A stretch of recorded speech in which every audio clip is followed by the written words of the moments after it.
ఒక విషయము, మనకు భగవంతుడు రకరకాల దృఢమైన విలువైన అవయవాలు ఇచ్చారు.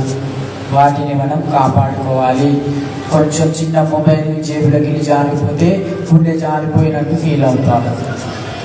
మరి అదేవిధంగా ఐరన్ చేసే బట్టలు కొంచెం ఏమైనా మెల్లగా ఇస్త్రీ చేస్తారు. పిండి గిర్నీలో కూడా కొంచెం కొంచెం వేస్తారు. ఎందుకంటే అవి పాడైపోతాయి. ఎంత భయం, అవి పాడైపోతాయి. మరి ఆ సుఖాలన్నీ దీని మీద ఆధారపడి ఉన్నాయి. మరి ఇది కూడా ఎక్కువ తింటే పాడైతుంది అని ఎందుకు లేదు చాలా మందికి. బస్తా, ఇసుక బస్తా, 50 కిలోల ఇసుక బస్తా ఫుల్ నింపండి, పైనుండి పడేయండి ఫస్ట్ ఫ్లోర్ నుండి, ఏమవుతుందండి? పగిలిపోతుంది. అదే బస్తానే సగం నింపండి ఇసుక, అదే ఫస్ట్ ఫ్లోర్ నుండి పడేయండి,